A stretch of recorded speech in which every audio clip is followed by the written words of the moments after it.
బతుకమ్మ వేడుకలు కనువింది చేశాయి. విద్యార్థులు, టీచర్లు ఈ ఉత్సవం పురుడు పోసుకుంటూ బతుకమ్మ పాటలు పాడి ఆనందంగా నృత్యాలను చేశారు. విద్యార్థి గారు నాగయ్య తెలంగాణ సంస్కృతిలో ఒక భాగమైన విద్యార్థులను వివరించారు. ఇందూర్ విద్యా సంస్థల అధినేత కోడాలి కిషోర్ గత 22 సంవత్సరాల నుండి తెలంగాణ సాంప్రదాయ సాంస్కృతిక కార్యక్రమాలు నిర్వహిస్తూ విద్యార్థులకు ప్రతిభావంతులను తీర్చిదిద్దుతున్నారు.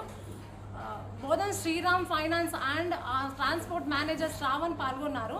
ఇందూర్ బతుకమ్మ సంబరాల్లో నిజామాబాద్ జాయలుక సిజ్జు ఆధ్వర్యంలో బతుకమ్మ సంబరాలను సందడి చేశారు. అలాగే లక్కీ డ్రా కూడా ఓపెన్ చేసి 50% ఆఫర్ని లాంచ్ చేయడం జరిగింది.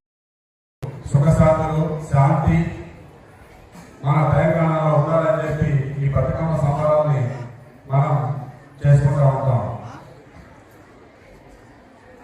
పూలు అని పెంచి అది చేసి పూజ చేసుకుంటూ చేసే ఈ పూజని మన అందరం హిందూ హై స్కూల్లో గత 22 సంవత్సరాల నుంచి మనం చేస్తా ఉన్నాం.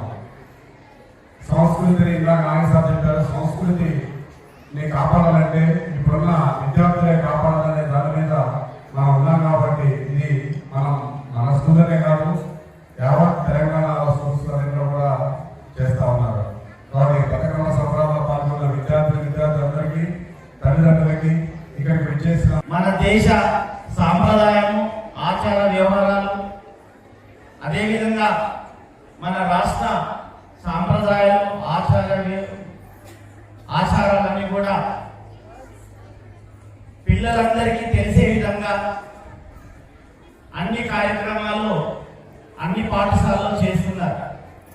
అంటే సంస్కృతిని దూరంగా ఉంచకుండా భావి తరాల వారు ఏ విధంగా ముందుకు తీసుకెళ్లాలన్నటువంటి మంచి ఆలోచనతో నిర్వహిస్తున్నటువంటి కార్యక్రమం చాలా అభినందనీయమైనటువంటి విషయం.